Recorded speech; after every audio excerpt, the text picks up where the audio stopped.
Evan, I guess you're going to advance the slides for me. Yes. No privilege.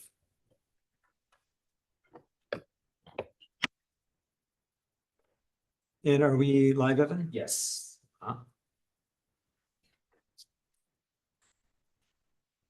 Welcome, everybody. This is our AB 481 community meeting for the Mountain View Police Department. Before we begin, I know there's some folks in the audience virtually. I just want to see if anybody needs translation in Spanish. Hola, bienvenidos a todos. Estamos en la reunión comunitaria AB 481 relacionado con el equipo militar. Antes de nada, necesito saber si entre los que están atendiendo de forma virtual hay alguien que necesite interpretación al español. Her laptop. Yeah, it's from over.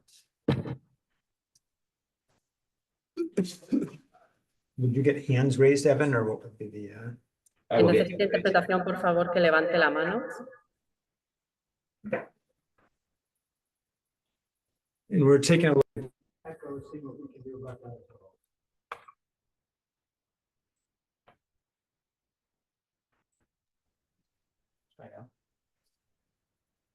Esperanza, would you mind speaking just to test that echo? Sí, por favor, estamos haciendo un test sobre el eco. Estamos comprobando que está todo correcto.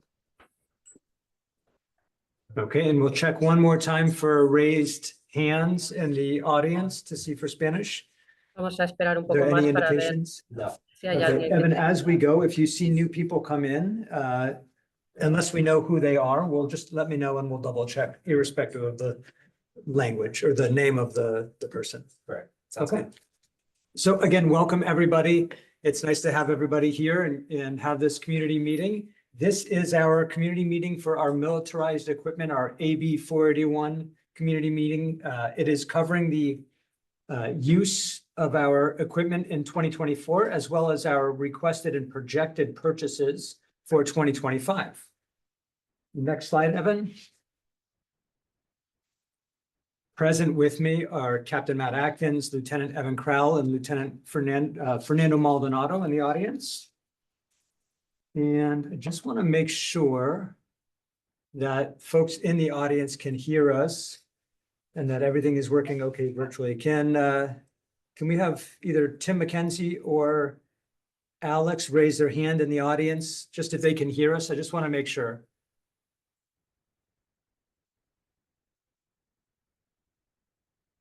Yep, we have Okay. Tim and Bruce both raised their hands. Perfect. Thank you, gentlemen. I appreciate it.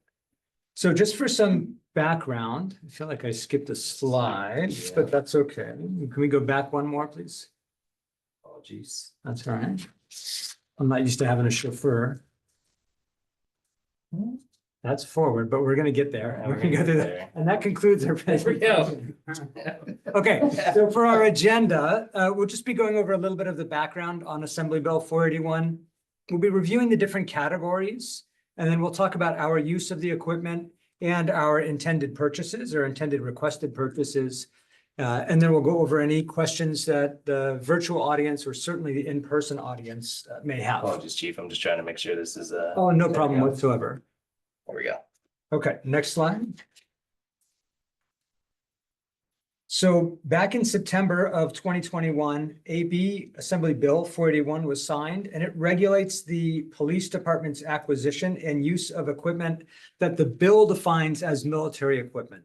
And it's an important distinction that the piece of equipment may or may not be technical military equipment, but the bill creates categories and new definitions for what that equipment, if it falls in the military equipment category or not. It's in compliance with those 481 mandates. Every police department is required to have a ordinance that their governing body, in this case, our city council, reviews and approves annually. Additionally, the police department or the sheriff's office or whatever law enforcement in California is required to have a community meeting and to present their 481 reports, which we have here both virtually and in person. If you don't have a copy, Joan, we have some printed out.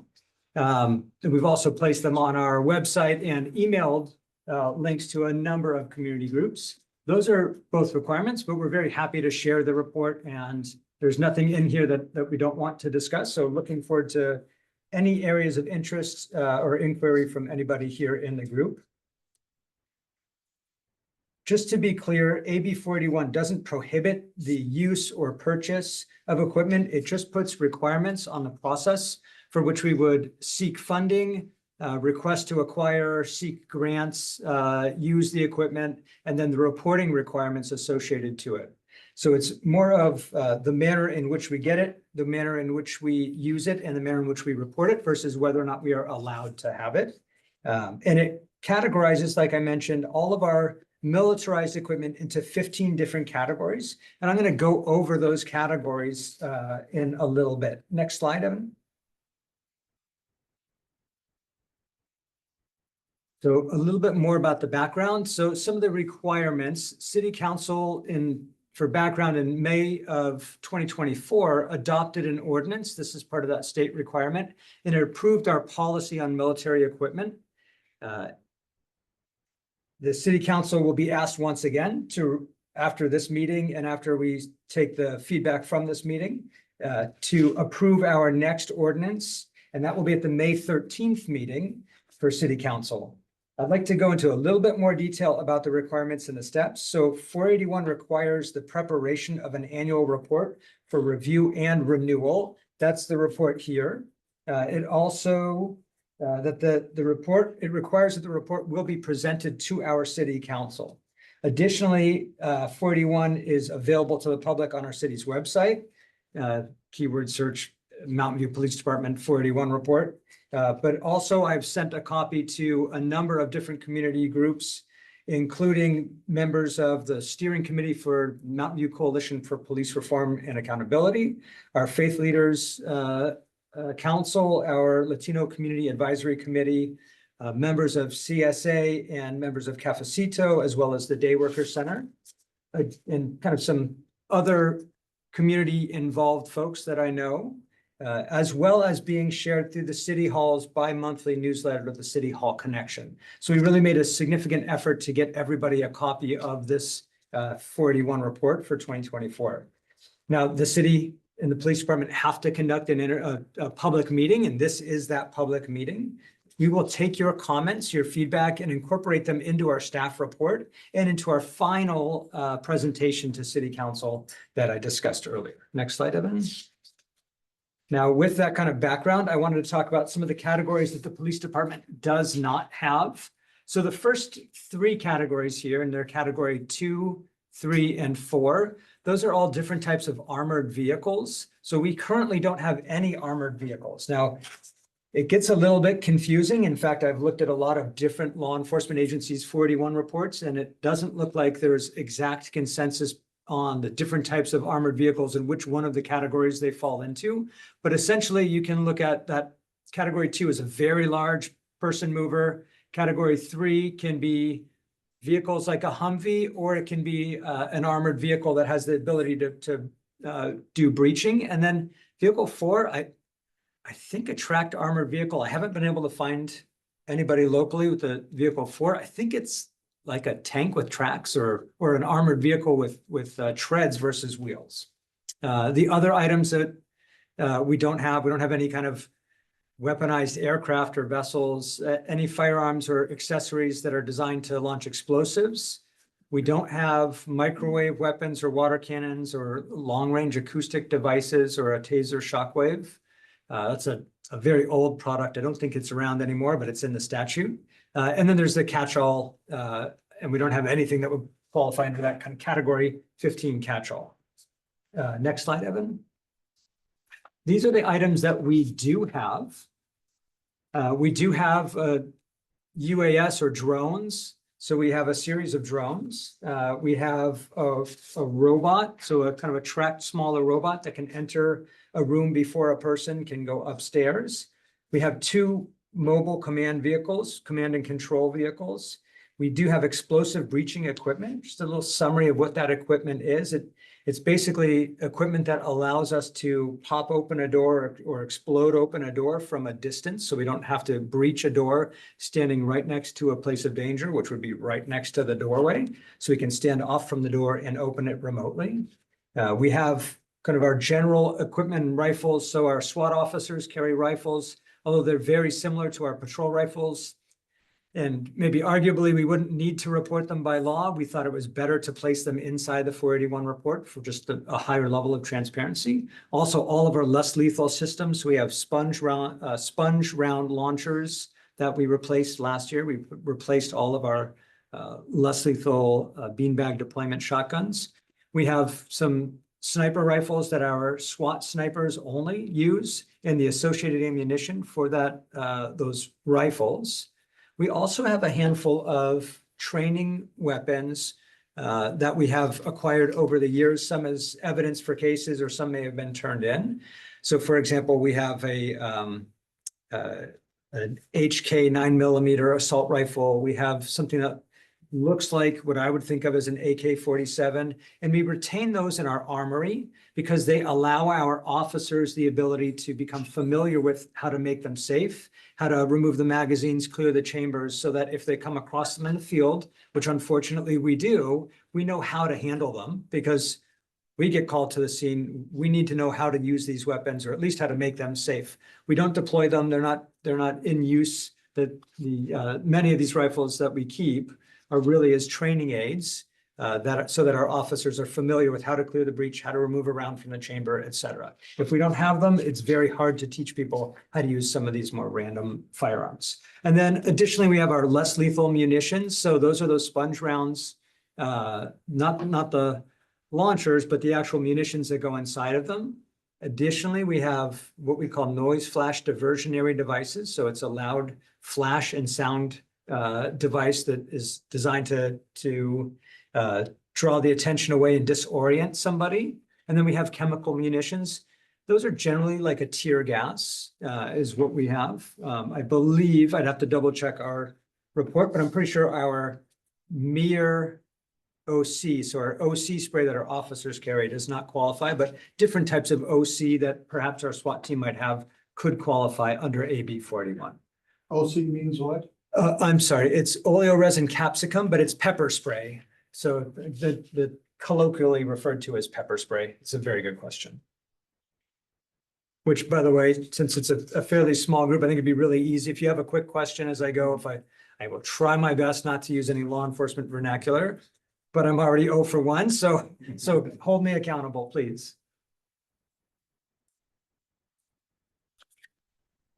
Now, this is significant. The item that we are proposing to purchase, or one of the main items that we're proposing to purchase that's listed in our 481 report, falls under category 3, and that is an ARV, or an armored rescue vehicle. And you can think of this as essentially a Ford F-550 pickup truck. So it's a big, beefy framed pickup truck that's been retrofitted to look like kind of like a big bulletproof van. It allows for the safe movement of people kind of to and from positions of danger. And it looks like a big metal box because it is a big bulletproof metal box. It is used in dangerous situations to control distance and to give our officers the ability to de-escalate situations, to reduce the level of force that's needed, and to safely bring some really dangerous situations to peaceful resolutions. It's used to provide that safe mobility in crisis situations, and it allows us to move officers into places that they would not otherwise be able to be, and to be closer to people that we need to interact and communicate with in a way that if we did not have that ballistic protection, it just would not be reasonable or realistic. We've been very lucky, and we have been able to borrow some of these vehicles in times of crisis. Borrowing in pre-planned events is a little bit easier, unless the neighboring agency needs them as well. So we had an incident in Mountain View on Williams Way, and I won't give any more addresses, but it was an armed subject that had attempted to have officers shoot him by pointing his firearm at them. He even, during this multi-hour standoff, raised his firearm up towards his head and cranked around off in the air. And it was a very dangerous situation in which he was increasingly raising the firearm in the direction of officers on purpose and telling us that we were going to need to shoot him or he was going to shoot us.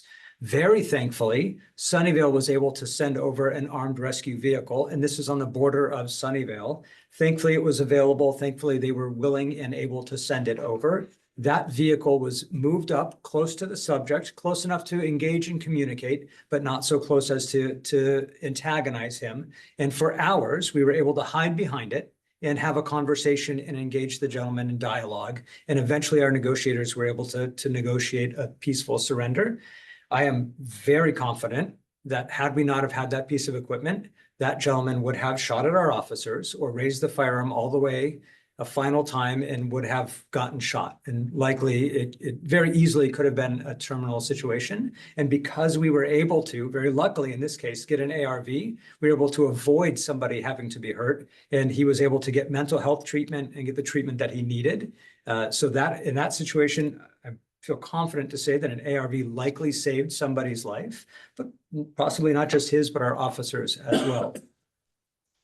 We were able to use an ARV to conduct an area search after one of our officers was shot and the suspect fled the scene a couple of years ago. Unfortunately, that ARV took some time to come to Mountain View and it took us a while. In fact, eventually we were able to get two, but that was well over an hour, about an hour and a half or more after the subject had fled the area, which made it very difficult to find that subject. That was a really essential tool at that time for our officers' safety and for that person's safety. And the delay was significant and likely impacted our ability to find a suspect in a more reasonable amount of time and a safer amount of time. We have used these ARVs for high-risk SWAT activations and search warrants where there's suspect believed to have used a firearm or be in possession of a firearm in a crime. And what we'll do is we'll get them close to the location of the suspect and bring that suspect and their accomplices out to the vehicle so we have a safe place to work from. And what that does is it allows us to control the space, slow the timing down, let our negotiators engage with people inside a residence or a car, and it allows us not to have to rush and not to feel in danger because we have ballistic protection that we can maneuver and move into a place that, you know, frankly, when you don't have this tool and you need it, there really is no substitute. So they're really proven to be exceptional public safety tools. Currently, it's 89% of police departments with SWAT teams, so like Mountain View Police Department, have them in the state. Very few agencies don't have them in our county because they provide so much value. Currently, Los Altos, Palo Alto, Mountain View, and Los Gatos do not have them, and every other agency has invested in getting them.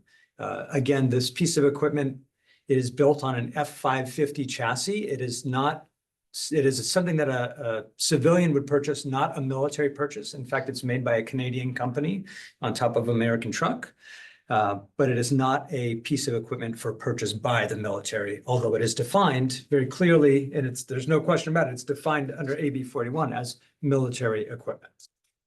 Next slide, Evan. Now, I think it's really important just to understand some of these pieces of equipment that we've listed off, the explosive breaching and SWAT sniper rifles, less lethal munitions. They are not all applicable for one situation. In fact, it's really quite the opposite. The more options, the more tools, the more pieces of equipment we have, the more ability we have to find peaceful resolution, to create more distance and time and de-escalate situations. Time and time again, the Mountain View Police Department has proven that our culture and our training and our actions support safe de-escalation of dangerous situations. And these tools and the proposed purchase allow us to do that even more successfully and in a safer way for our officers. Much of this equipment has very specific policies and procedures, and it has very specific training requirements. It's not kept anywhere. Much of this equipment is kept under lock and key, where specific certified supervisors and trained personnel have access to it, with the exception of our less lethal equipment. Those less lethal sponge round launchers that are part of the AB 41, those are in every single patrol vehicle should they be needed. Much of that specialized equipment can only be deployed with approval from a supervisor, all the way up to the chief of police, so me, depending on what that piece of equipment is. That equipment is also inventoried annually and kept in a very secure location inside the police department, with the exception of those sponge round launchers, which are kept in our patrol vehicles. Next slide, Evan. And I just wanted to give an overview of the use of some of our 481 equipment in 2024. So this is looking back. Again, this is highlighted in our AB 481 2024 report. We deployed our drones and our robot. Now, our robot was used 10 times in training and 1 time in a SWAT call out. So it was actually deployed 1 time in the field. That robot is used to essentially enter into a room and look around before we put people in. It'll identify if there's a threat. If there's a threat, what we do is we don't send people in. We slow down the situation. We call for the person to come out, and we take a lot more time. If the room appears clear, then we can enter in and go to the next room until we've cleared an entire structure or called somebody out peacefully to be taken into custody. Similarly, those drones or UASs were used 43 times in training and 89 times actually out in the field. So that means, just to be clear, every time we launch one and bring another one back, we're statting that as a different deployment, but a number of uses and deployments for our drones. We've used them in conjunction with our SWAT team on those 3 SWAT callouts that we had last year, but also for missing persons, to take photographs and to do scene reconstruction for critical or major traffic collisions or other crime scenes, to assist public works, to search building rooftops for contraband or guns that may have been discarded by somebody running. So they have a lot of utility and a lot of use, as you can see. But those are also highly trained, licensed drone operators. So there are drone pilots, and that is a small select crew of people that are dedicated to utilizing them. Our mobile command and SWAT command vehicles were deployed 3 different times for SWAT callouts. Those were armed high-risk search warrants or arrest warrants of subjects, but also for that mobile command vehicle. It deploys at large events, sometimes at our larger occupancy concerts, but also for, can be downtown for like the downtown tech fair. It kind of has a multi-purpose. We can both use it as a mobile command post and briefing location for our folks. We can also use it at a really hot concert to get in out of the sun and make sure our teams are getting water and checking in. So it kind of serves both purposes. The next item are those specialized firearms, and these are categorized under category 10 and basically any of our specialized firearms that are not 50 calibers. So we had 3 SWAT deployments. Those firearms were brought out into the field, but to be clear, when I'm saying deployment or use, none of them were fired. And that will be the same for any type of noise flash diversionary device or even less lethal firearm for that matter. The next item were the noise flash diversionary devices and our chemical munitions. Those were brought out for those 3 same SWAT deployments, but they were not used. So they were brought, but not ignited or set off, but present should they need to be used. And the chemical munitions were tear gas? Tear gas, yeah, tear gas or pepper spray gas. I'm getting that. And then the last item are our kinetic energy weapons, and that's those less lethal deployment systems. Are every day on patrol, all of our patrol vehicles have officers with less lethal deployment systems with those sponge rounds. They were not fired at anyone or for any reason other than training. This was the year that we onboarded, brought in the new equipment and trained everybody, but they were not deployed or fired when deployed, neither by SWAT nor by patrol. Next slide, Evan, if you don't mind. So again, this is just a summary of our use for training or certification. So we used our drones and robots, our mobile command. We used our specialized firearms, again, not the ones that we utilize for demoing or familiarity, but the ones that our SWAT team uses, including the sniper rifles and their standard issue rifles. We used battering rams, and for training, we had our noise flash diversionary devices, explosive breaching, and chemical munitions, but not actually in the field. And similar, we used in training only our kinetic energy weapons, those less lethal launcher systems. Next slide, Evan. So these are the items that we did not use. All of those demo firearms. We didn't need to shoot them to train familiarity, and we do have a 50 caliber rifle that was not used. We have older, less lethal kinetic energy weapons. Those are 37 millimeter, and they're still, you can see them in the AB 481 report. 37 millimeter launchers, very similar to the sponge rounds, but it's a smaller, slightly smaller round. And they're significantly older. We did not use those in training. Next slide. Thank you, Evan.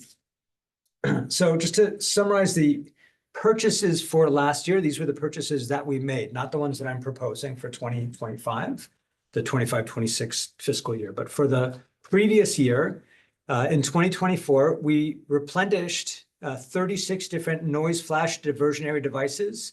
That was about $3,700. Now, those devices have expiration dates, so we both use them in training, but also if they've reached the end of their expiration date, then we just have to set them off and get rid of them. So we used 36 of those. And under category 14, we purchased 40 of the sponge round launchers. Those are those kinetic energy deployment systems, as well as 500 sponge rounds. That's 500 purchased 500 rounds at $11,000. Yes, John. Could you draw a picture or explain what a sponge round is? What is it? What does Yes. it look like? And what is- So a sponge round looks like a 40 millimeter cylinder. So for the folks watching, it's about, no, maybe about that wide, and they're about that tall. And it launches, the tip launches out of the cartridge, and it is a foamy sponge round that has kind of a plastic base and a soft blue foam on top, and it shoots out like a less lethal projectile. And we utilize it to gain compliance. Instead of shooting somebody or a different level of force, we'll use a level of force that we can use from a distance to further kind of safety for the person and the officers. And it really looks like a spongy blue tip. And could you go back just a bit? You said that you had used those how many times in the last year? We purchased 500 of those rounds for $11,000 for the deployment rounds. The training rounds that we purchased, they make a training round that's not quite the same, and you just reuse those. You put a new little cartridge in and you repack it in. So it's not suitable for deployment in the field. I couldn't say how many times we shot that because it's not reported in the same number, but a lot more because we had to train our entire department to switch over from those less lethal deployment beanbags, which is an 870 shotgun, kind of a classic stock racking shotgun that shoots a beanbag. We eliminated all of those. In fact, we've had them all destroyed, but they were destroyed in 2025. So we made a footnote, but they're still in there. But we had to train everybody. So that's a big purchase to start off with for the training round. So that's 500 purchases. And my guess is, boy, probably somewhere around 1,000 rounds that we fired for training, maybe more. I can, gentlemen, do you have an estimate from a training? I don't think for a training round, and we only listed the. Yeah, training rounds we didn't list as how many times we fired those. Yeah, so And did you say that they have or haven't been used yet in the field? we have not used them in the field. We have not. Have you taken them with you? But They've been deployed, but not fired. Okay. So that distinction, we've deployed them, meaning that every officer out driving around in a patrol car has one with them. And that's very important to have that ability quickly ready at all times. But we have been able to not use them despite having them there. So, which is what I want. I want them there, and hopefully we don't need to use them, like much of our equipment. Thank you. Absolutely. Okay, so now a summary of the equipment purchase requests. This is not looking backwards, but rather looking forward. So the things that we think we will be buying in this, and that we will be asking City Council to buy. This is replacement equipment, so this is not covering that armored vehicle. It's about $1,000 worth of explosive breaching equipment. So to cover our training, so to replenish the training equipment that's used, it'll be about $1,000. Our 308 ammunition, so that's the ammunition that our snipers use in their monthly trainings. That's about $1,000. And then another 300 rounds of our sponge rounds. So the 40 millimeter sponge rounds that we were discussing. And then our chemical munitions. So either to get rid of or to replace our used or expired equipment. So that's about $5,000 for a total of $15,000 in replacement purchases. Can you go to the next slide? So this is the cost of that armored vehicle. Now, the brand that we are requesting to purchase is a Teradyne Armored Rescue Vehicle. This is, again, the F550 chassis. Teradyne is a company out of Canada that upfits them and sells them to law enforcement specifically. It's not a military contractor. The cost of that vehicle total is about $382,000.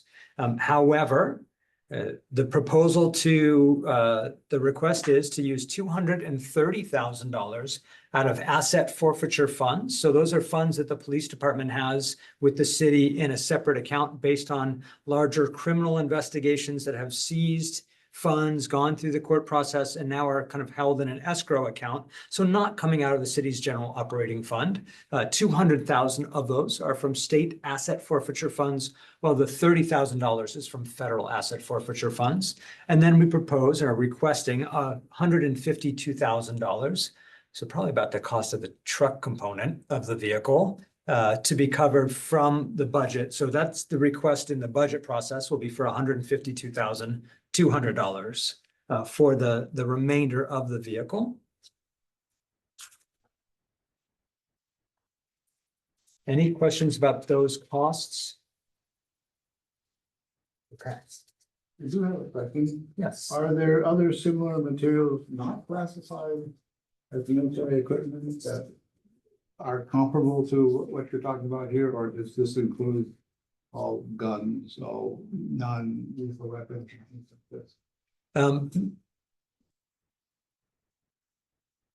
I saw a little note up there. I was just making sure new people didn't join in. Okay.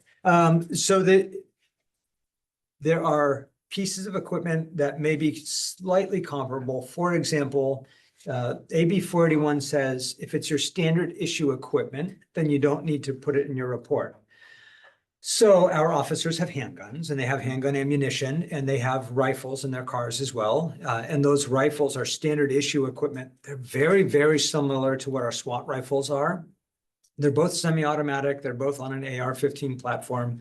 They're not particularly different, but some of our SWAT rifles are shorter. Some of our they're not terribly short, but they're somewhat shorter. So they are distinct from our standard patrol rifle by being a few inches smaller. It's debatable. A lot of agencies don't consider that a militarized equipment, but they are different. So I'm comfortable just reporting them together. It doesn't make a big difference. And we have them, and there's not something that we don't want to share that we have. They're not standard issue, because they are standard issue to SWAT members, but not to everyone. So we kind of looked at it and thought, well, better to report them than to not. But most of the equipment is pretty much falls in those categories and is unique to those categories so drones and robots and those types of things. Absolutely. And I will say most of our police vehicles have bulletproof doors, but that is a very different level of ballistic rating. And is not a safe way to conduct a tactical operation or to do a rescue or a negotiation without getting into all of the specific details. It's nice to have a somewhat bulletproof, I'd say a bullet resistant door, but it is very different than having an armored vehicle that you can move up and bring a team in and very safely negotiate or rescue somebody with. One of the things that I neglected to mention with the ARVs is that they are utilized for vehicle assaults, so vehicle on people assaults, sort of like what you saw in New Orleans with a truck being driven into crowds of people. They utilize these types of vehicles as mobile barriers to block a path, block a route so that someone can't drive, because they are very big, heavy boxes of steel, so they're great for stopping vehicles, blocking an area if you needed to in an emergency. So they've got great crowd control benefits, and with Super Bowl 60 and FIFA coming up around the corner, there's certainly a lot of public events that could have elevated threat levels for such types of vehicle assaults. Okay, now Evan, you can go forward.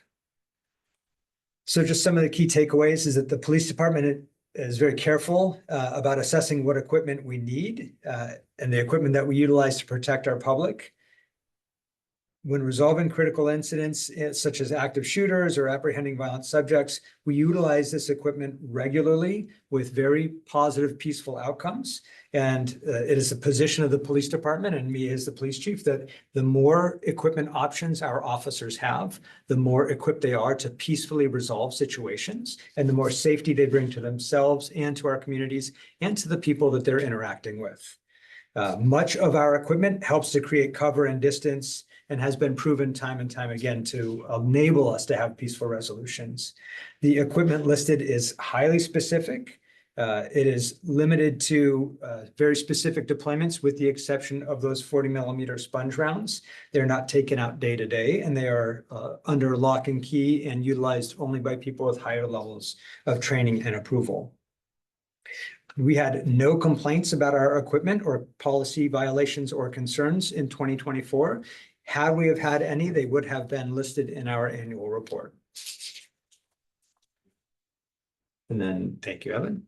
So our next steps, we will receive public feedback, comments, and take comments and questions. We'll incorporate that into a staff report, and we'll do that, incorporate that into a presentation on May 13th to City Council, where we will request City Council approves that policy, that 709 policy that they're asked to do every year. With that, Evan, I think you have a photo of that armored vehicle. So that is what the armored vehicle looks like. So we can show that. Looks like a bulldog. Yeah. So it's big tires on a big truck. And you can tell the difference between a patrol car with a pistol rated bulletproof door versus that. You can sit in there, and if somebody points a gun at you, you're safe. It's a safe environment. Hi, sir, come on in. Thank you. Welcome. We have copies, if you'd like, of our AB 481 report, just right over there by the box. And we have, if you'd like it, we have Spanish translation services available as well. Thank you. And we've just wrapped up the presentation on the report, and we're going to the question and answer portion now. Okay.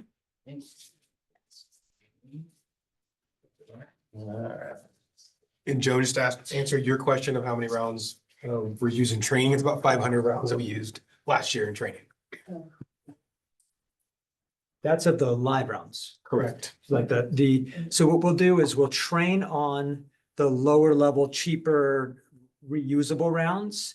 And then for the qualification course, they'll deploy the rounds that they would use out in the field that's in the sponge round launchers. So they train on the cheaper stuff, they test on the real stuff, and they deploy with the real stuff. And that saves it. You can see the cost of those are not cheap, so it saves us a lot of money to do it that way. Because I'm kind of frugal.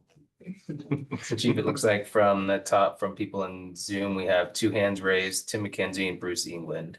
Okay. So we will, do you want to go there first or answer questions here? Why don't we, John, do you mind if we go to a couple from the crowd? We'll bounce back and forth. I haven't heard from Tim in a long time, so will you go to Tim first? And all right, Tim, you can go ahead. Hello all. Oh, Thank 3 you for minute the thorough presentation, the transparency, always appreciated. Sorry can't be there in person, but Tim, we getting can't over a hear little you cold. yet, so we're gonna figure out what's going on. Okay. Can you try talking now? Can you hear me now? There we go. Yes. All right. Okay. I was using headphones, sorry, and they didn't seem to be picking up. Thank you for the presentation, the thoroughness, the transparency, always appreciated. Sorry I can't be there in person. I'm getting over a cold, don't want to get anyone sick. I do want to make a note that this is military equipment, whether we agree or disagree, find it distasteful. This is militarized equipment. That's why we have this. So the trying to say, kind of soften the blow doesn't change the fact of what it is. I would like to register opposition to getting this new vehicle. I'm glad that we're not trying to get a literal tank, but I do not think that we would need this. I think we could better spend the money elsewhere. And I have a few questions that I'd like to hear an answer or have included in the report if you don't know immediately right now. One, I appreciated the stories of times when these sorts of vehicles had been used and called in from other places. And I appreciate hearing which cities locally do not have them. So that was going to be one of my questions. Thank you for covering that. But my question is, how many times in the past 3 years have we actually had situations where we wanted or needed, not just one-off situations that can give us an emotional story? How many times in the past 3 years, since that's maybe about the time after COVID, the weirdness from that, have we needed these? Out of those number of times, how many did we not get any from our neighboring jurisdictions? That could be broken into whether it came or not at all, and then how late it is, like you shared in that one story. And then another question is, how confident are we that these costs are accurate, since this is coming from a Canadian supplier with the current federal national situation and the imposition of wild tariffs on and off? I suspect that the cost may be changing, and I'd like to see an accurate representation of what it will be. So those are my questions, and I oppose getting this new vehicle. I don't think that we need it. Thank you. Thank you, Tim. So to answer the last question first, our understanding, now things can change day to day, but our understanding and Teradyne's understanding as the tariffs are written now is that this equipment is exempt from them because it is 85% built in the United States on that Ford F-550 chassis. And even some of the metal upfitting is done in the US. So currently, we don't believe that there is an increased cost. There are other manufacturers. This is the product that we believe is best. There are other manufacturers that are exclusively in the United States. And if it became cost prohibitive to purchase this version, we would look at there's a couple of other major manufacturers, and we can evaluate those purchases based on perhaps a shifting landscape if there are things beyond our control. But again, as we look at it now and as they look at it, they are exempt even from this latest round. Now, to ask the question of when have we needed it and not gotten it, there have been times when the delays are not practical. I'll tell you that the delay for the foot search for the suspect who shot Officer Clutter, not trying to be sensational, but that delay was significant, and that was a factor in the suspect getting away. That was problematic. Eventually, we did get it, and I would say eventually you'll get it probably 100% of the time. It's just, is it in a day? Is it in 2 days? Will it be ready when you need it? So for example, for our SWAT operations, before we know we can plan them, we have to see if somebody is able to utilize or share them with us, if they have them available or have the staffing. So it can be a real challenge. In Super Bowl 50, we ended up borrowing one from Alameda County, and we had to plan for that months in advance. Otherwise, the answer was no when we asked locally. They said, no, you can't have one because we're using ours. So we had to go very, very far away for a very old surplus one that luckily was able to make it. We had a homicide case in town, unfortunately, and that team of officers that had to deploy, they had to deploy into a house to make an arrest, to call somebody out into a very dangerous situation. There was not an ARV available at that time. Now, could we have waited a couple of days, I suppose, or seen who was available? Yes, but very unpractical when you don't know if there's other victims inside a house. So realistically, those officers had to make that decision, and they made the right decision, which was to make entry and to move up to a home that they should have had the ability or would have been beneficial to have an ARV to get very close, and they had to go on foot and risk their lives. If we were planning that operation out days in advance, we would have probably been able to get that vehicle, but had somebody been injured inside, that wouldn't have been able to provide them with any level of safety. I know it's not exactly the answer, but I'll do my best to try to research and see if I can't get any more information, but that's about, off the top of my head, as accurate as I think I can be right now. Any other specific incidents or examples? Just had a SWAT call out 2 weeks ago. We didn't have a ARV for that deployment as well, so very recent. Okay, so 2 weeks ago, that's another example of not having a piece of equipment, and that was a barricaded subject that was threatening to harm people with a weapon, and yeah, I didn't realize that was the case, but that's another example, Tim. So thank you for a very good question. And I've noted that the equipment does qualify. And just to be very clear, AB 481 is very clear about what they consider militarized equipment and military equipment. The difference, and I think it's important, is that we used to have literal military rifles that were given to us through this 1033 program. And that was something that Tim had mentioned and was interested in the past. And we've had conversations with him about it. Those were rifles on loan from the federal government, from the Army, that essentially, or the military, the Department of Defense, that they would lend to us and then we could utilize. We have returned all of those, and we have no military owned equipment. We have equipment that AB 41 categorizes as military, but we don't have any military specific owned equipment. In the state of California, other agencies likely still have equipment that is military owned, which is, I believe, initially when this was written, why that language is kind of very specific to military versus more concerning equipment. But to your point is taken, Tim, and I appreciate it. And I have noted that you believe there's better uses of the funds and that you're opposed to the new vehicle. Okay, Joan, do you want to go next? There was somebody else on. Yeah. Online? Yeah, but I've talked to Bruce all the time. Oh, okay. We'll get to Bruce in a second. We'll ping pong back. I just want to make sure, we're talking about a vehicle that you have now that you use to protect officers. So no, we don't have this You don't have vehicle. anything? We have to borrow and ask and get lucky. For long-term planned operations, it's a little bit easier to navigate. We're at the mercy of our peers. But for emergency situations like that standoff 2 weeks ago, we didn't have one. And we didn't have one when our officers had to go inside the house for the homicide.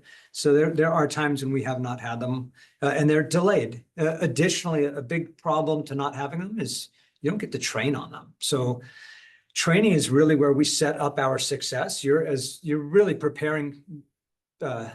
Situations are won and lost way before they've ever started. It really starts in the culture and in the training of your organization. It's very hard to train with a complex piece of equipment if you don't have that piece of equipment. Getting something in emergency from a neighboring agency is very different than borrowing it 4 times a year for your patrol officers, your patrol teams, or 10 times a year for your SWAT team. Okay, so you said that you borrowed one, you used one 3 times in the last year? Yes. But I imagine you would use one that you owned a lot more, am I right? Well, I think there were probably 2 more incidents. Well, actually, the homicide was, I think, 2 years ago.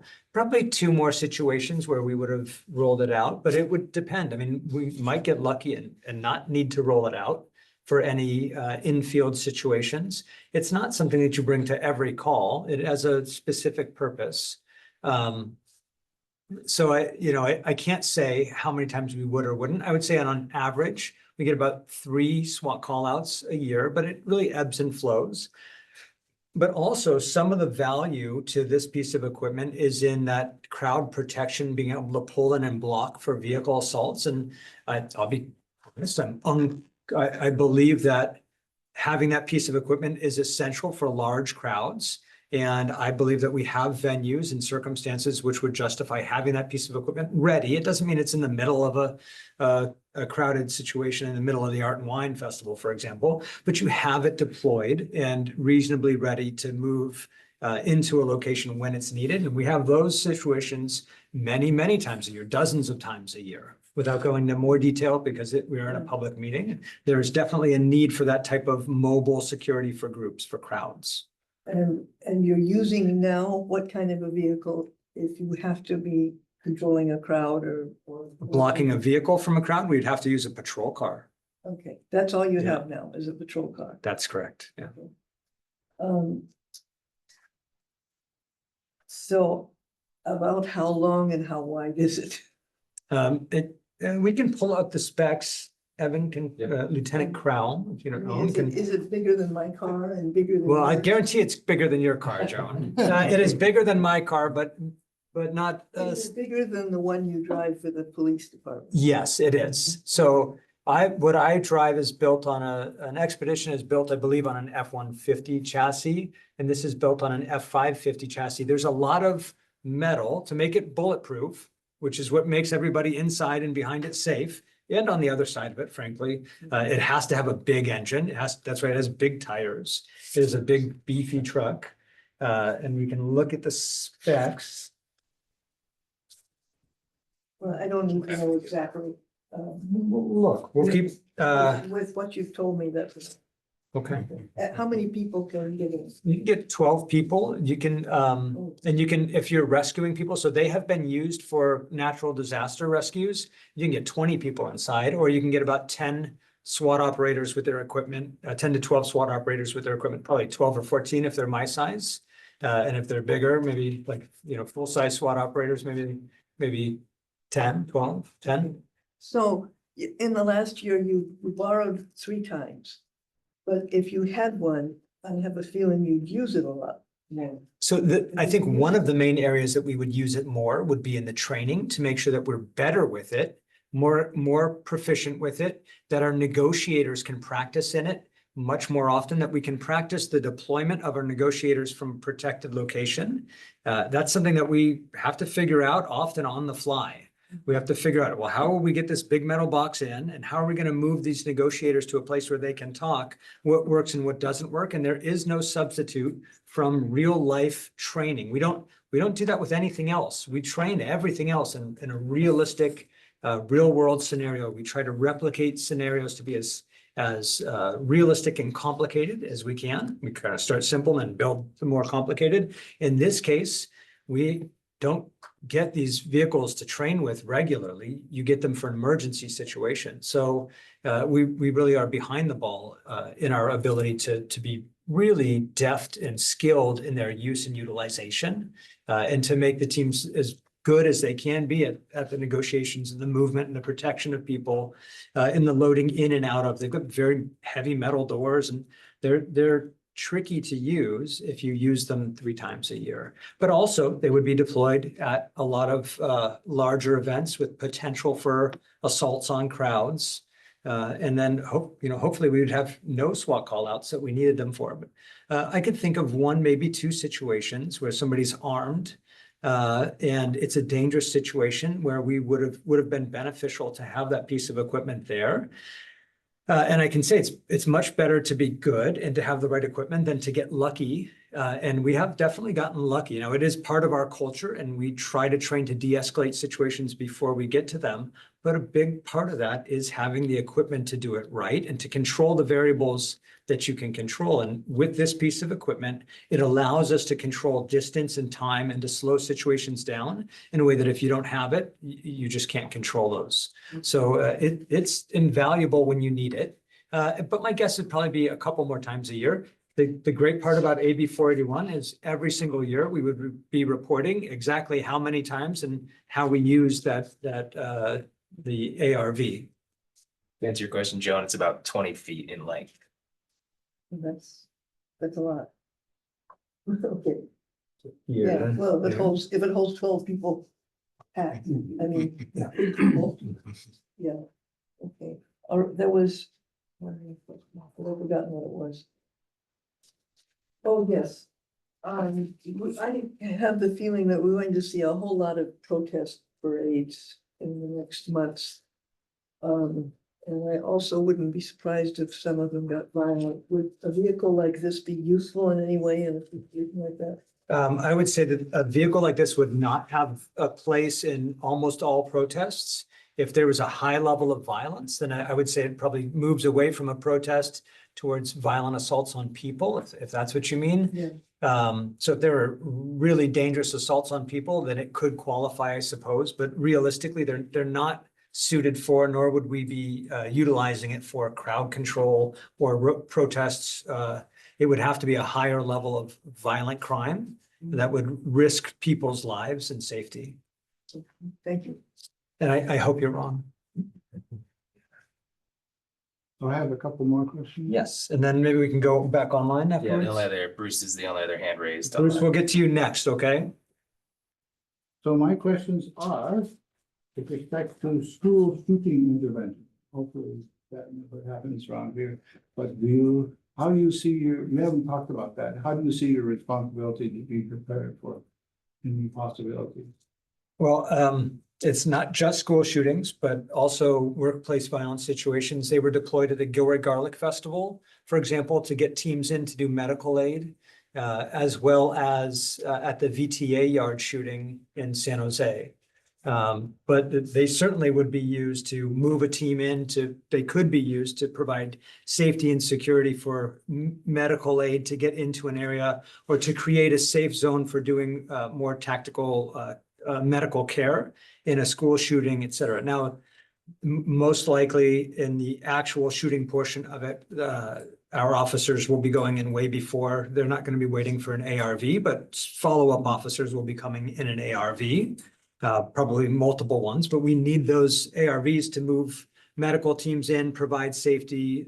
It is not uncommon for there to be a secondary explosive device planted or potentially a secondary shooter at a school shooting situation. So you just don't know. So to make that scene safe, an ARV would probably have some of its best life-saving abilities as attached to a rescue medical team, where you could get people in and out very quickly into our MVPD or our MVFD, our fire department ambulance, which we've just onboarded just a couple of weeks ago. So we now have an ambulance service that we can have at the ready with tactically trained medics. We could bring somebody from a school shooting, drive them out of that situation immediately into the ambulance and to deploy them with advanced life-saving paramedics to Stanford Hospital or another trauma center. So it is an invaluable tool and has been proven to be a really valuable tool in those critical situations. But again, it's more for the life-saving versus that initial deployment of resources. And then the other question I have is, I think you already kind of answered this, but to what extent does militarized equipment escalate confrontations? Does it make people angry? Does it drive things in the wrong direction? I think that's an issue that's probably addressable by training, but. Yeah, and culture. So I think that's a phenomenal question.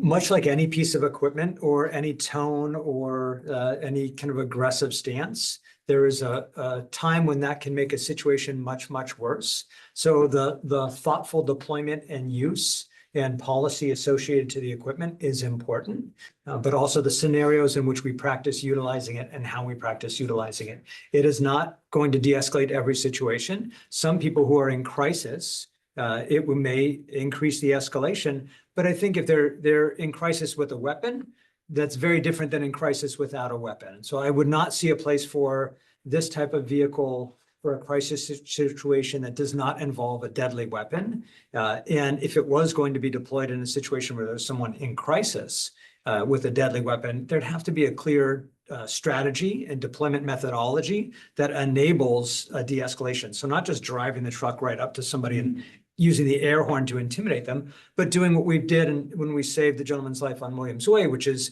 getting close enough to communicate and using the PA, and then eventually getting a little bit of face-to-face, kind of leaned out face-to-face communication, but enabling the distance to be closed safely, and then a human connection to be built. That's how you use it to somebody who's in crisis. So you can't just walk up and start talking. We can't let our officers just walk up and put themselves in a significant danger if somebody's armed. That's going to result in people being hurt, and that's not what I can let our officers do. Even if they wanted to do it, we have to do it safely and smartly. And this has been proven, this tool has been proven to provide a method for getting people, officers closer, or even MCRT, or mobile crisis response team members who are clinicians in the county, closer to a dangerous situation so they can engage and try to de-escalate that situation, make connections, develop a rapport, find an ability to have somebody surrender peacefully. So there's a way to make it work right and a way to make it work wrong, but that really is the case with every piece of equipment. So I don't see this as being different, but I definitely agree that it has to be done right. I'm confident in the police department's ability to utilize it in a way that de-escalates situations and makes them more safe for everybody. And I believe that a lot of that will be integrated into the training. Once we have that piece of equipment more readily available, we can really deploy that in our more complex interpersonal scenarios where we're negotiating and practicing from that vehicle, including scenarios where you deploy it and it escalates the person and makes them more upset. So like demonstrating and teaching the people where it's wrong to use. Do you want to, do you have another question before we go to Bruce? Okay. All right, Bruce, can you hear us? Yep. Thanks. You all hear me? Yep. Yes, Bruce. Okay, thanks. Yeah, Bruce England, Wisman Station Drive. We got kind of a comment question, and then Tim texted me a follow-up that he wasn't able to share before. That's okay. So just give this to you one blast and then go from there, or do you want them one at a time? Give them to me in a blast, and if I need them again, I'll ask. I'll try to take notes. Fair enough. Okay. Well, like Tim said, I also appreciate your bringing this to us. As you know, Mike, I still regret that Public Safety Advisory Board disbanded. I think it was remains an opportunity for the public to participate in discussions about public safety in all of its ways. And I thought it was highly premature to disband it, but that's life. So and you and I have talked, I think that there always is that tension between how much equipment you should have so that the officers are prepared and protected. That is important, and also not to overdo it and have more equipment that can create situations that we would like to avoid. And finding that sweet balance between there, that's debatable. I trust in the professionalism of MVPD to a large extent, but I also think that having the public participating in this as we are tonight is important too. So that's the first part. The second part kind of picks up on what Joan was saying, and I was planning on bringing this up anyway. There are, as Joan said, we've got the street protests that are happening. They're probably going to continue at least as long as they're needed. And then there also have been situations in town hall meetings. We had one at Mountain View High School, so this does come into local news. But there have been town halls in other parts of the country that have gotten out of hand, and either security officers or police officers, it's unclear who they were, have taken action within those crowds and even used taser weapons against participants in those events. Now, I'm not worried that MVPD would do anything like that, but I really have no idea about the policy. If those town halls are held and things do get out of hand, or even with the street protests, and some sort of public enforcement agency is called in, what is the place of MVPD to step in and get control of that situation, including these quote unquote officers who are supposedly protecting the peace, but are actually imposing their own level of violence on the people who are doing those things? So that's my comment question there. And then shall I give you Tim's?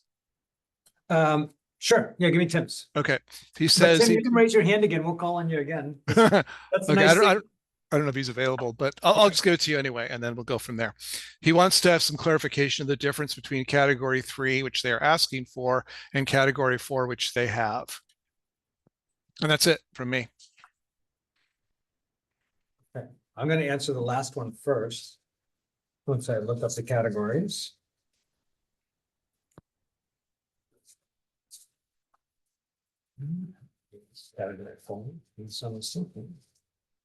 So we don't have category 4, to be very clear. That's a tracked armored vehicle that provides ballistic protection to the occupants and utilizes a track system instead of wheels for a forward motion.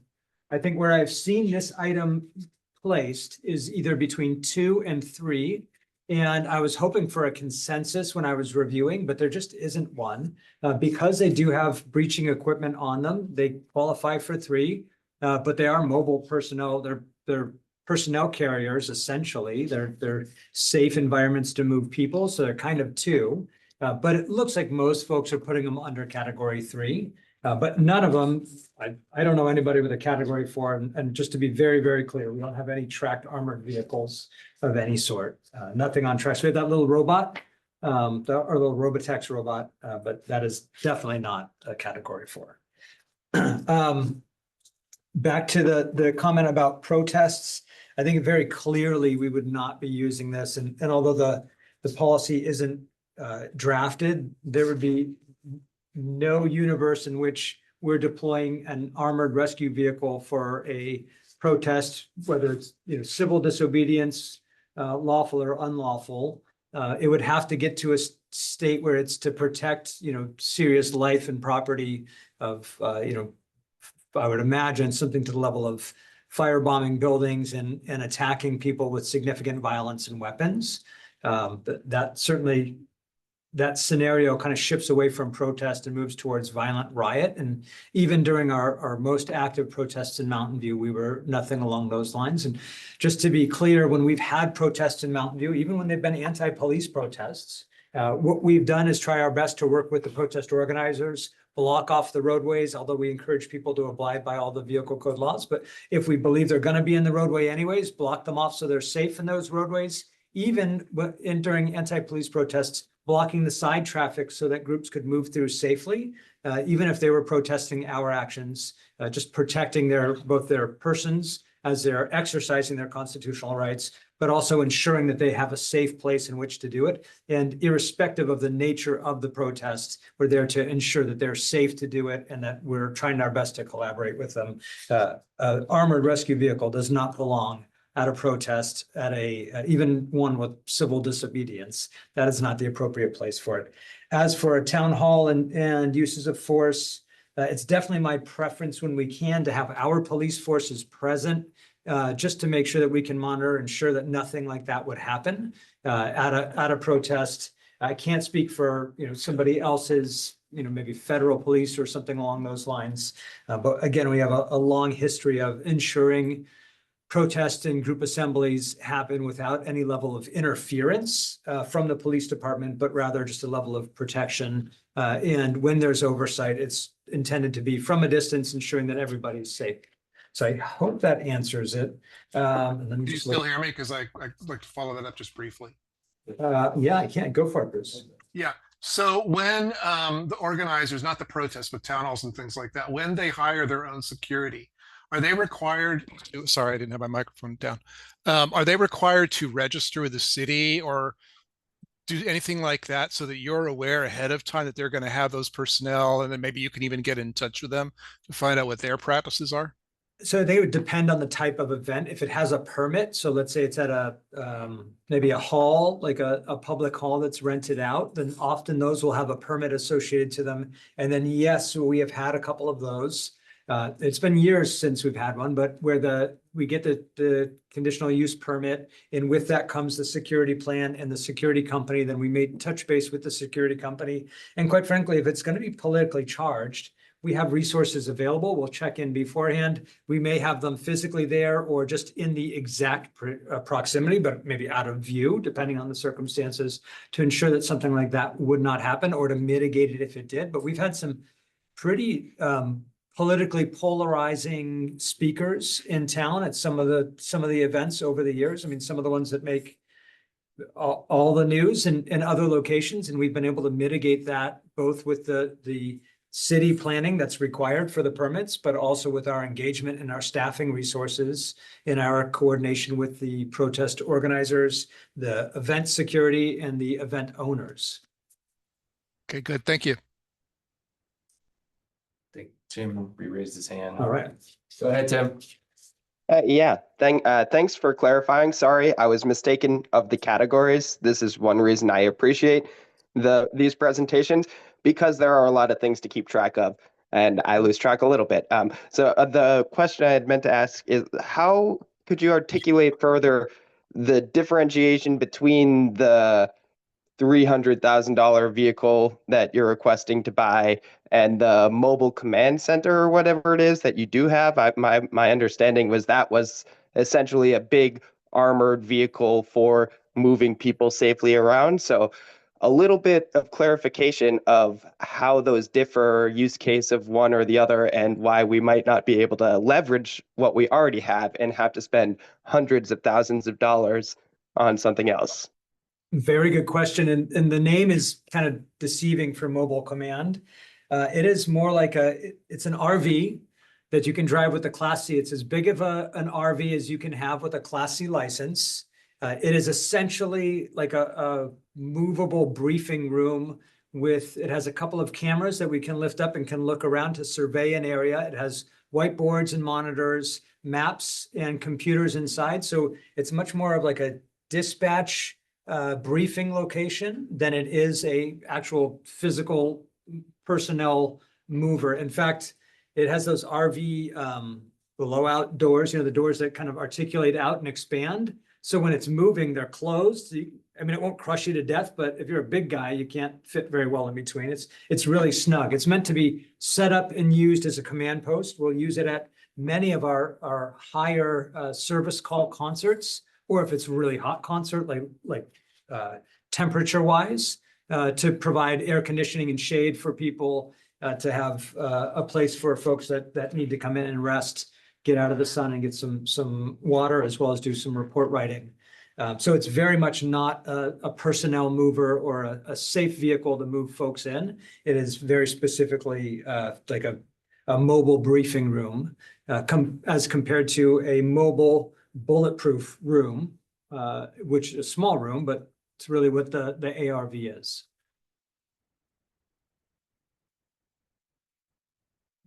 No more hands raised in Zoom. Okay.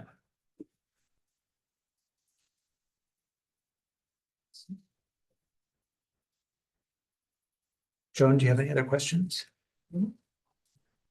Sir, do you have any? Yes, sir. Yes, Chief, I apologize for coming in late, No problem at all. and not, up to date on the exact things that was going on, and I realize now that you proposing category 3 vehicles Yes, sir. and one Uh, vehicle? Yeah, one vehicle, that's correct. And we can, No, when I came in, I saw two on it. and- okay, I was gonna say we can show you a picture of what that vehicle looks like. Yeah, just purchasing one of those vehicles Right. under that category 3. And the purpose of that is to be a big armored vehicle for moving our staff and our Right. personnel around. Right, I understand. My question is, would this vehicle be armed at all? No, no, sir. Would not be No, it armed? would not be armed. Okay, okay. So, like you said, it would just be for the use of getting close to the action so that you could communicate with the person with whom you're there trying to calm down or arrest or whatever. I think that would be one of the most common uses. It also has a breaching apparatus attached to the front of it, so we can use it to breach a door if needed. Right, So you could pop a front door with it instead of bringing 2 people up. right. And I'll be honest, if you do that, you bring that vehicle up and you pop a door, and if everybody's inside and you pop that door and your van gets shot, that's not a lethal force situation. A van getting shot versus a person getting shot at are 2 different things. Two different things. Which is a huge benefit for everybody, which is why I like that breaching capability. Now, it's not something that would be used all the time, but boy, when you need it, there is nothing like being able to be safe and open a front door. So I think the description that you're using is the most common application of it, to move our people up to closer, to engage, to communicate, to try to call people out to us and have that peaceful resolution. That is probably the most frequent use of this piece of equipment, even probably more frequent than we'd be rolling it out to block a roadway or something like that in an emergency situation. Most likely that would be prepared for, but only if there is something indicating that we needed to do it, for moving it out and blocking a sidewalk or something. Understand. So, again, I apologize for coming in late.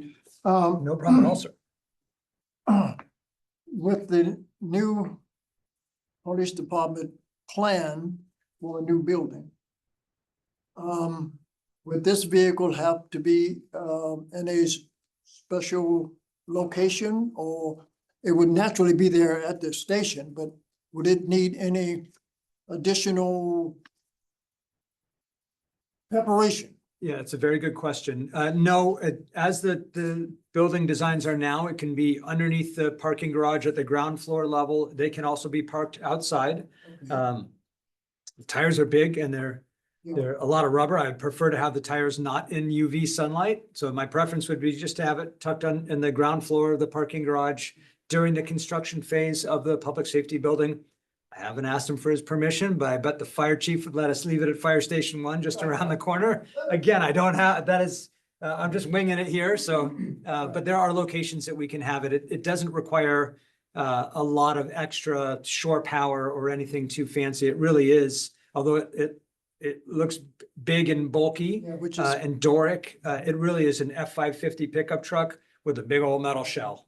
That's what it comes down to, is that's what it takes to safely move around. It's an unfortunate reality that there are a lot of firearms out there, and we live in a culture full of a lot of guns, and there's just no safe way to engage with folks except for being behind something that's bulletproof sometimes. exactly, either shield or Something. Thank you. Yes, sir. And this vehicle will protect the officers who are there and trying to remove people that are injured also. Absolutely. And there are many, many test cases of people who are injured being loaded inside these vehicles and rescued. Even suspects who engaged officers in shootings have been taken inside of them and run to an ambulance or run to a hospital. They were used in the Gilroy Garlic Shooting Festival when many, many people were shot at the VTA shooting yard. Time and time again, it's sad, but at active shooter situations, they are regularly used for the providing of medical care in a dangerous situation. Right, right. Well, I'm an ex-VTA No, employee, I didn't, yes, sir. and that was personal. Yeah. When it happened there, and so that's one of the reasons why I'm here, just trying to make sure that we're getting what we need. And like you said, if we don't need armor, guns on it, then we shouldn't have that. It Yes, sir. should be an armored vehicle that will be able to go in and do exactly like you say, retract personnel or whatever, and bring people in to negotiate. Yeah. So I'm for it. My name is Noah Banks. Noah Banks. Yes. Mr. Banks, thank you for showing up. My pleasure, I don't Chief. believe we've met, but I'm grateful for you coming, and Yes, I'm very sorry for the loss of your coworkers at the VTA. It was a exceptionally sad It was. travesty that should have never happened. But I'm grateful that you're honoring their memory by speaking your truth and the things that are important to you, Mr. Banks. thank you so much. Thank I you. appreciate your service.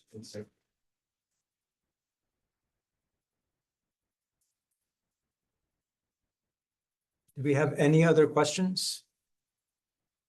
I see a gentleman in the front with a notepad. Just kidding. That's Lieutenant Maldonado. He doesn't get to ask questions.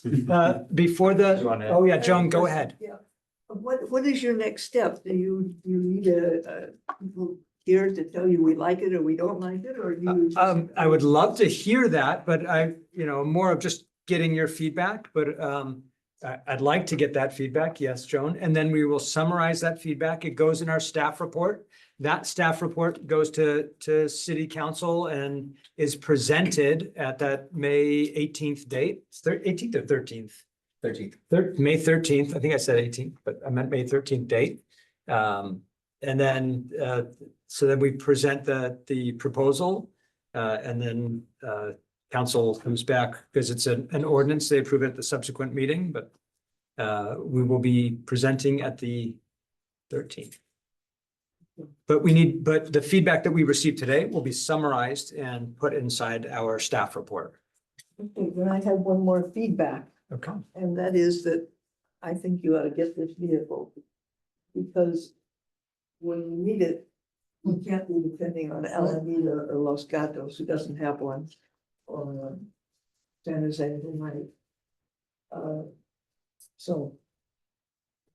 Please put that into your minutes. Thank you, John.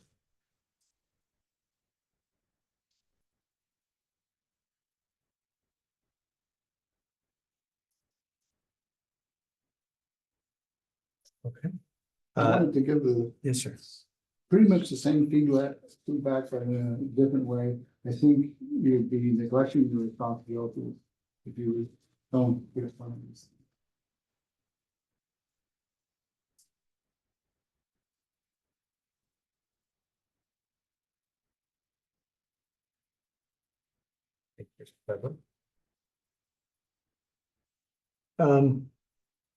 See, I don't have the list of everybody online, but I want to make sure that everybody that's watching has a chance to ask us any other questions or give us any feedback before we wrap it up.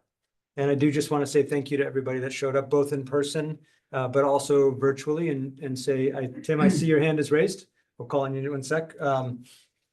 Please, I want you to feel like you have access to me and to the team. So if you don't know me, then shoot me an email or shoot me a message. My email is just my name, michael.canfield@mountainview.gov.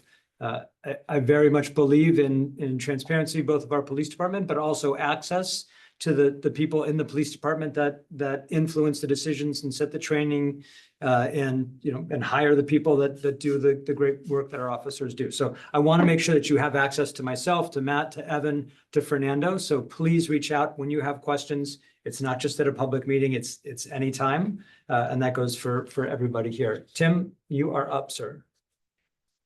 Thank you so much, Mike. And as I said, I really appreciate the transparency. I really appreciate that openness of just telling everyone, hey, come talk to me. I do want to make one comment, so it can go in the report to council, though, about I'm generally pretty aware of these types of things, but it actually wasn't on my radar until I got a text from you, Mike, and I appreciate it, and I appreciate the presentation.